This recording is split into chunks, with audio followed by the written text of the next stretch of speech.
अंदरूनी राजनीति में हस्तक्षेप ना करते तो सरदार वल्लभ भाई पटेल स्वतंत्र पहली भारतीय सरकार के अंतरिम प्रधानमंत्री होते। जिस समय आजादी मिली पटेल 71 साल के थे, जबकि नेहरू सिर्फ 56 साल के। देश उस वक्त बेहद नाजुक दौर से गुजर रहा था। जिन्ना पाकिस्तान की जिद पर अड़े थे। ब्रितानी हुकूमत ने कांग्रेस को अंतरिम सरकार बनाने के लिए आमंत्रित किया था। कांग्रेस चाहती थी कि देश की कमान पटेल के हाथों में सौंपी जाए, क्योंकि वे जिन्ना से बेहतर मोलभाव कर सकते थे। लेकिन गांधी ने नेहरू को चुना।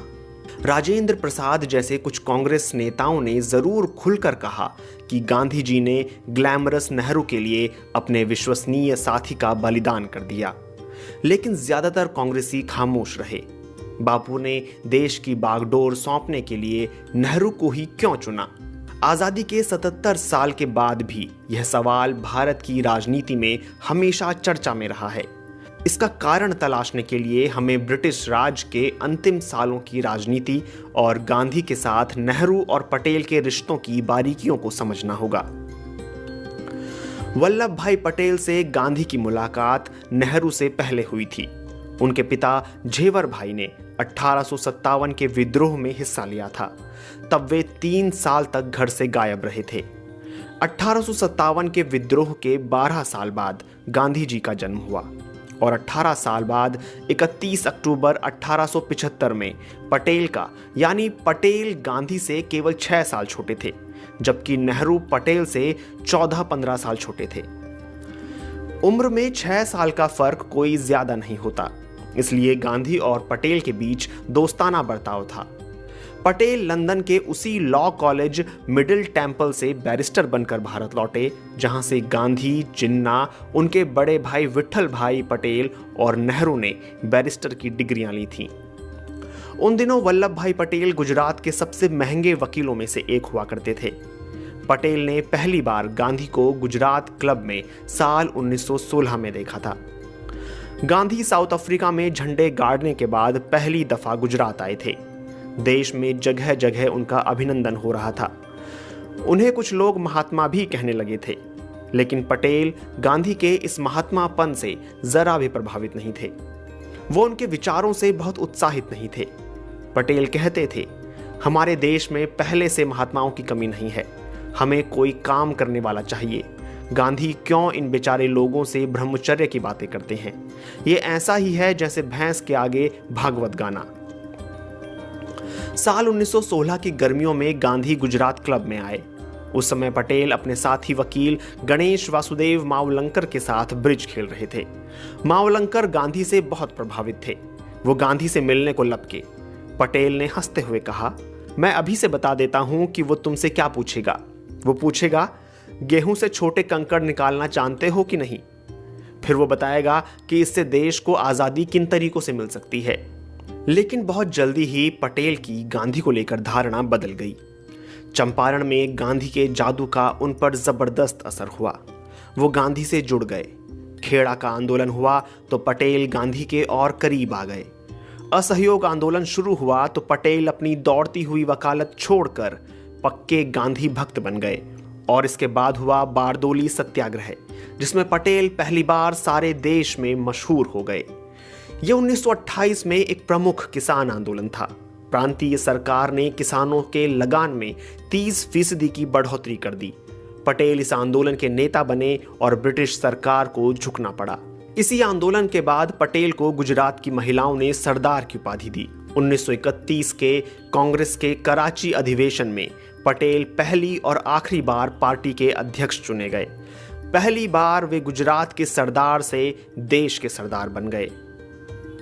देश को 15 अगस्त 1947 को आजाद होना था, लेकिन उससे 1 साल पहले ब्रिटेन ने भारतीय हाथों में सत्ता सौंप दी थी। अंतरिम सरकार बननी थी। तय हुआ था कांग्रेस का अध्यक्ष ही प्रधानमंत्री बनेगा। उस वक्त कांग्रेस के अध्यक्ष मौलाना अबुल कलाम आजाद थे। वो पिछले 6 साल से इस पद पर थे। अब उनके जाने का वक्त हो गया था। तब तक गांधी नेहरू के हाथ में कांग्रेस की कमान देने का मन बना चुके थे। 20 अप्रैल 1946 को उन्होंने मौलाना को पत्र लिखकर कहा कि वे एक वक्तव्य जारी करें कि अब वह अध्यक्ष नहीं रहना चाहते हैं। गांधी ने बिना लाग लपेट के ये साफ भी कर दिया कि अगर इस बार मुझसे राय मांगी गई तो मैं जवाहरलाल नेहरू को पसंद करूंगा। इसके कई कारण हैं, उनका मैं जिक्र नहीं करना चाहता। इस पत्र के बाद पूरे कांग्रेस में खबर फैल गई कि गांधी नेहरू को प्रधानमंत्री बनाना चाहते हैं। 29 अप्रैल 1946 में कांग्रेस कार्य समिति की बैठक में पार्टी का नया अध्यक्ष चुना जाना था, जिसे कुछ महीने बाद ही अंतरिम सरकार में भारत का प्रधानमंत्री बनना था। इस बैठक में महात्मा गांधी के अलावा नेहरू, सरदार पटेल, आचार्य कृपलानी, राजेंद्र प्रसाद, खान अब्दुल गफ्फार खान के साथ कई बड़े कांग्रेसी नेता शामिल थे। कमरे में बैठा हर एक शख्स जानता था कि गांधी नेहरू को अध्यक्ष देखना चाहते हैं। परंपरा के मुताबिक कांग्रेस अध्यक्ष पद का चुनाव प्रांतीय कांग्रेस कमेटियां करती थीं और 15 में से 12 प्रांतीय कांग्रेस कमेटियों ने सरदार पटेल का नाम प्रस्तावित किया था। बची हुई 3 कमेटियों ने आचार्य JB कृपलानी और पट्टाभी सीतारमैया का नाम प्रस्तावित किया था।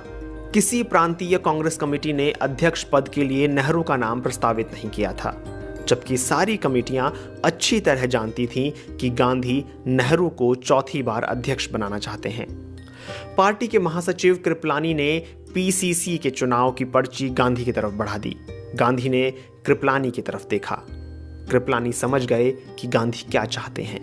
उन्होंने नया प्रस्ताव तैयार कर नेहरू का नाम प्रस्तावित किया। उस पर सबने दस्तखत किए। पटेल ने भी दस्तखत किए। अब अध्यक्ष पद के 2 उम्मीदवार थे, एक नेहरू और दूसरे पटेल। नेहरू तभी निर्विरोध अध्यक्ष चुने जा सकते थे जब पटेल अपना नाम वापस लें। कृपलानी ने एक कागज पर उनकी नाम वापसी की अर्जी लिखकर दस्तखत के लिए पटेल की तरफ बढ़ा दी। मतलब साफ था, चूंकि गांधी चाहते हैं नेहरू अध्यक्ष बने, इसलिए आप अपना नाम वापस लेने के कागज पर साइन कर दें। लेकिन आहत पटेल ने दस्तखत नहीं किए और उन्होंने ये पुर्जा गांधी की तरफ बढ़ा दिया। गांधी ने नेहरू की तरफ देखा और कहा, जवाहर वर्किंग कमेटी के अलावा किसी भी प्रांतीय कांग्रेस कमेटी ने तुम्हारा नाम नहीं सुझाया है, तुम्हारा क्या कहना है? नेहरू खामोश रहे। वहां बैठे सारे लोग खामोश थे। गांधी को शायद उम्मीद थी कि नेहरू कहेंगे तो ठीक है, आप पटेल को ही मौका दें, लेकिन नेहरू ने ऐसा कुछ नहीं कहा। अब अंतिम फैसला गांधी को करना था। गांधी ने वो कागज फिर पटेल को लौटा दिया। इस बार सरदार ने उस पर दस्तखत कर दिए। कृपलानी ने ऐलान किया तो नेहरू निर्विरोध अध्यक्ष चुने जाते हैं। कृपलानी ने अपनी किताब Gandhi his life and thoughts में इस पूरी घटना का विस्तार से जिक्र किया है। उन्होंने लिखा है, मेरा इस तरह हस्तक्षेप करना पटेल को अच्छा नहीं लगा। पार्टी का महासचिव होने के नाते मैं गांधी की मर्जी का काम यंत्रवत कर रहा था और उस वक्त मुझे ये बहुत बड़ी चीज नहीं लगी। आखिर ये एक अध्यक्ष का ही तो चुनाव था। मुझे लगा अभी बहुत सी लड़ाइयां सामने हैं, लेकिन भविष्य कौन जानता है। लेकिन सवाल उठता है कि गांधी ने आखिर ऐसा क्यों किया? दरअसल ये महात्मा गांधी ही कर सकते थे। कांग्रेस का अध्यक्ष कौन बनेगा, ये फैसला एक ऐसा आदमी कर रहा था जो 12 साल पहले ही कांग्रेस की प्राथमिक सदस्यता से इस्तीफा दे चुका था। लेकिन कांग्रेसियों के लिए ये बड़ी बात नहीं थी, क्योंकि साल 1929, 1936, 1939 के बाद ये चौथा मौका था जब पटेल ने गांधी जी के कहने पर अध्यक्ष पद से अपना नामांकन वापस लिया था। सब हक्का बक्का रह गए। तब के जाने माने पत्रकार दुर्गा दास ने अपनी किताब India from Curzon to Nehru में लिखा है,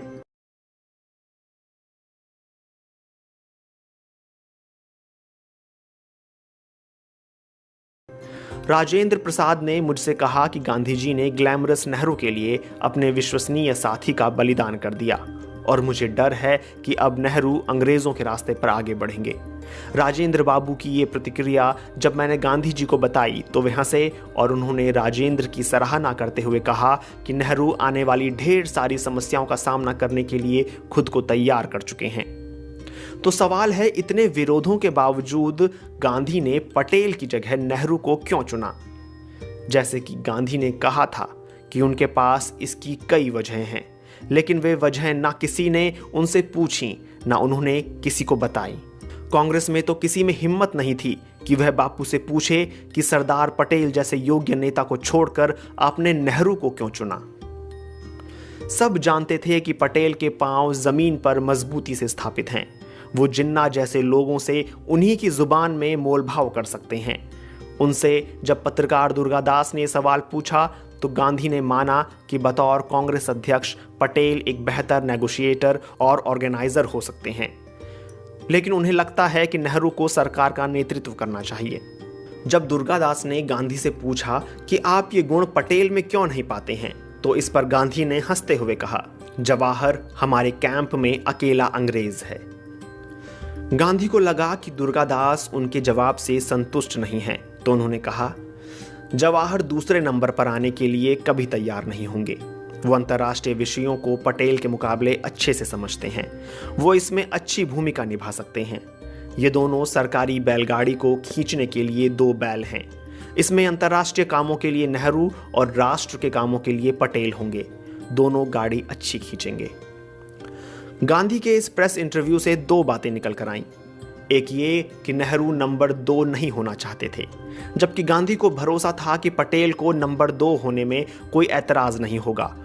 और वाकई ऐसा ही हुआ, क्योंकि पटेल मुंह फुलाने की बजाय एक हफ्ते के अंदर फिर न केवल सामान्य हो गए, बल्कि हंसी मजाक करने लगे। उनकी बातों पर हंसने वालों में खुद गांधी भी शामिल थे। दूसरी बात यह कि गांधी को लगता कि अपनी अंग्रेजियत के कारण सत्ता हस्तांतरण को नेहरू पटेल के मुकाबले ज्यादा बेहतर ढंग से संभाल सकते हैं। महात्मा गांधी ने एक और मौके पर भी यही बात कही थी कि जिस समय हुकूमत अंग्रेजों के हाथ से ली जा रही हो, उस समय कोई दूसरा आदमी नेहरू की जगह नहीं ले सकता। वे हैरो के विद्यार्थी, कैम्ब्रिज के स्नातक और लंदन के बैरिस्टर होने के नाते अंग्रेजों को बेहतर ढंग से संभाल सकते हैं। यहां गांधी सही थे। बाहर की दुनिया में नेहरू का नाम आज़ादी की लड़ाई में गांधी के बाद दूसरे नंबर पर था। न केवल यूरोपीय लोग बल्कि अमरीकी भी नेहरू को महात्मा गांधी का स्वाभाविक उत्तराधिकारी मानते थे, जबकि पटेल के बारे में ऐसा बिल्कुल नहीं था। पटेल को शायद ही कोई विदेशी गांधी का उत्तराधिकारी मानता हो। लंदन के कहवा घरों में बुद्धिजीवियों के बीच नेहरू की चर्चा होती थी। तमाम वाइसरॉय और क्रिप्स समेत कई अंग्रेज अफसर नेहरू के दोस्त थे। उनसे नेहरू की निजी बातचीत होती थी। नेहरू और पटेल में और भी बड़े अंतर थे जो राजनीति में बहुत मायने रखते हैं। नेहरू एक आकर्षक व्यक्तित्व के स्वामी थे। उन्हें अंग्रेजी और हिंदी में बोलने और लिखने की कमाल की महारत हासिल थी। नेहरू उदार थे और उनका खुलापन उन्हें लोकप्रिय बनाता था। वो भावुक और सौंदर्य प्रेमी थे जो किसी को भी रिझा सकते थे। इसके उलट पटेल सख्त और थोड़े रूखे थे। वो व्यवहार कुशल थे लेकिन उतने ही मुंहफट भी थे। दिल के ठंडे लेकिन हिसाब किताब में माहिर। नेहरू जोड़ तोड़ में बिल्कुल माहिर नहीं थे। वे कांग्रेस में भी अलग थलग रहने वाले नेता थे। जेल में बंद रहकर वे अपने साथी कांग्रेसियों से गपशप करने की जगह अपनी कोठरी में अकेले बैठकर डिस्कवरी ऑफ इंडिया जैसी किताबें लिखते थे। उनकी अभिजात्य वर्ग की अपनी एक अलग दुनिया थी। वहीं पटेल राजनीतिक तंत्र का हर पुर्जा पहचानते थे, जोड़ तोड़ करने में माहिर थे।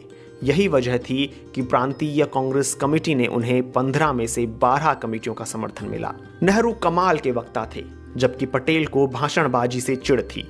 वे दिल से और साफ साफ बोलते थे।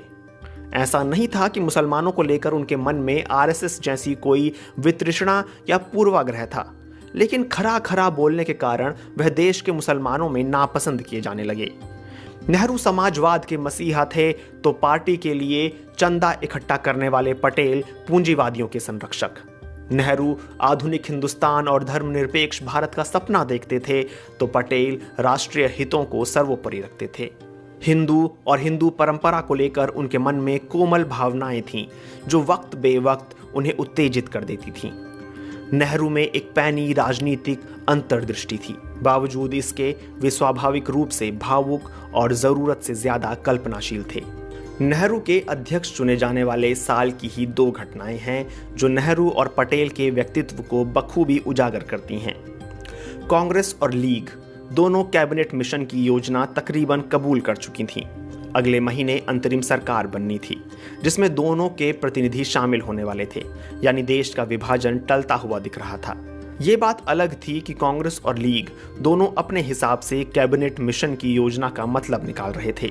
ऐसे माहौल में नेहरू ने 7 जुलाई 1946 को कांग्रेस कमेटी की बैठक बुलाई, जिसमें उन्होंने साफ कर दिया कि कांग्रेस के हिसाब से इस योजना में क्या है।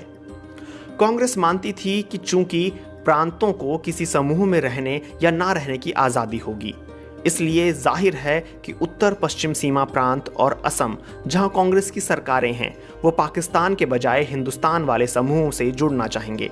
जिन्ना कांग्रेस की इस व्याख्या से कतई सहमत नहीं थे। उनके अनुसार कैबिनेट मिशन योजना के तहत पश्चिम के 4 और पूर्व के 2 राज्यों का 2 मुस्लिम बहुल समूह का हिस्सा बनना बाध्यकारी था। बस यही सोच का अंतर था। अभी समझदारी ये भी थी कि जैसा जो सोच रहा है सोचे। पहले कांग्रेस और लीग मिलकर अंतरिम सरकार बनाए, फिर जो जैसा होगा तब वैसा देखा जाएगा। लेकिन इसके 3 दिन बाद 10 जुलाई 1946 को नेहरू ने मुंबई में एक प्रेस कॉन्फ्रेंस करके कहा कि कांग्रेस ने संविधान सभा में शामिल होने का फैसला तो कर लिया है, लेकिन अगर उसे जरूरी लगा तो वह कैबिनेट मिशन योजना में फेरबदल भी कर सकती है।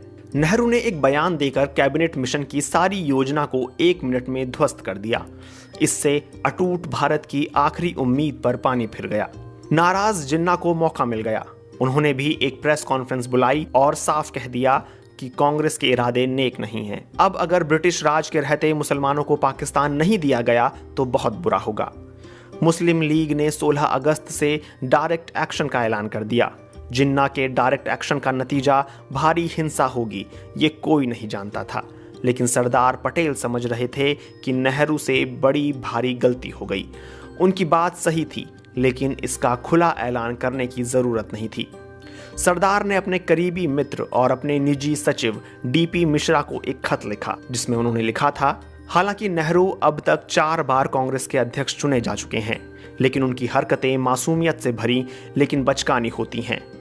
उनकी ये प्रेस कॉन्फ्रेंस भावुकता से भरी और मूर्खतापूर्ण थी, लेकिन उनकी इन तमाम मासूम गलतियों के बावजूद उनके अंदर आज़ादी के लिए गजब का जज्बा और उत्साह है, जो उन्हें बेसब्र बना देता है, जिसके चलते वे अपने आप को भूल जाते हैं। जरा सा भी विरोध होने पर वे पागल हो जाते हैं, क्योंकि वे उतावले हैं। नेहरू की पहाड़ जैसी भूल का नतीजा बहुत जल्द देश के सामने आ गया। जिन्ना के डायरेक्ट एक्शन से देश में हिंदू मुस्लिम दंगे भड़क गए। अकेले कलकत्ता शहर में हजारों लोग मारे गए, लाखों लोग बेघर हो गए। नोआखली में भी भारी कत्लेआम हुआ। धीरे धीरे देश को इन दंगों ने अपनी गिरफ्त में ले लिया। इसके बाद गांधी कलकत्ता से लेकर नोआखली और बिहार तक दंगों में मारे गए हिंदुओं और मुसलमानों के खून को साफ करने की 24 घंटे की ड्यूटी पर लगे रहे। ये ड्यूटी आज़ादी मिलने के दिन तक जारी रही। जगह जगह दंगे हो रहे थे, हिंदू मुसलमान मारे जा रहे थे। ऐसे में पटेल के हिंदुत्व ने उछाल मारा और 23 नवंबर 1946 को मेरठ में कांग्रेस के अधिवेशन में अपना आपा खो बैठे। अधिवेशन में उन्होंने अपने भाषण में कह दिया, धोखे से पाकिस्तान लेने की बात मत करो। हाँ, अगर तलवार से लेना है तो उसका मुकाबला तलवार से किया जा सकता है। पटेल का यह बयान सनसनीखेज था। गांधी की अहिंसा नीति के एकदम उलट। गांधी तक शिकायत तुरंत पहुंच गई। गांधी ने पटेल को लिखा, तुम्हारे बारे में बहुत सी शिकायतें सुनने में आई हैं। बहुत में अतिशयोक्ति हो तो वो अनजाने में हैं, लेकिन तुम्हारे भाषण लोगों को खुश करने वाले और उकसाने वाले होते हैं। तुमने हिंसा अहिंसा का भेद नहीं रखा है। तुम लोगों को तलवार का जवाब तलवार से देना सिखा रहे हो। जब मौका मिलता है मुस्लिम लीग का अपमान करने से नहीं चूकते। अगर यह सब सच है तो बहुत हानिकारक है। पद से चिपटे रहने की बात करते हो, और अगर करते हो तो वह भी चुभने वाली चीज़ है। मैंने तुम्हारे बारे में जो सुना वह विचार करने के लिए तुम्हारे सामने रखा है। यह समय बहुत नाजुक है। हम जरा भी पटरी से उतरे कि नाश हुआ समझो। कार्य समिति में जो समरसता होनी चाहिए वह नहीं है। गंदगी निकालना तुम्हें आता है, उसे निकालो। इसी पत्र में आगे गांधी ने पटेल को यह भी बता दिया कि वो बूढ़े हो गए हैं। गांधी ने लिखा, मुझे और मेरा काम समझने के लिए किसी विश्वसनीय समझदार आदमी को भेजना चाहो तो भेज देना। तुम्हें दौड़ कर आने की जरूरत नहीं। तुम्हारा शरीर भाग दौड़ के लायक नहीं रहा। शरीर के प्रति लापरवाह रहते हो। यह बिल्कुल ठीक नहीं है। ये दो घटनाएं नेहरू और पटेल के व्यक्तित्व के बारे में बताने के लिए काफ़ी हैं। सच तो ये है कि गांधी 1942 में उस वक्त नेहरू को अपना उत्तराधिकारी घोषित कर चुके थे जब दोनों के बीच मतभेद चरम पर थे। तब गांधी ने कहा था, हमें अलग करने के लिए व्यक्तिगत मतभेद से कहीं अधिक ताकतवर शक्तियों की ज़रूरत होगी। कई वर्षों से मैं ये कहता आया हूँ और आज भी कहता हूँ कि जवाहरलाल मेरे उत्तराधिकारी होंगे। वे कहते हैं वो मेरी भाषा नहीं समझते और मैं उनकी। फिर भी मैं जानता हूँ जब मैं नहीं रहूँगा तब वे मेरी ही भाषा बोलेंगे। लेकिन इसका मतलब ये नहीं था कि गांधी पटेल से कम प्रेम करते थे। आज ना गांधी हैं, ना नेहरू और ना पटेल। वक्त का पहिया पूरी तरह से घूम गया है। आज नेहरू कटघरे में हैं और गुजरात में लगी लौह पुरुष पटेल की करीब 600 फीट ऊंची दुनिया की सबसे बड़ी मूर्ति इतिहास को पलट कर देख रही है। कांग्रेस के महान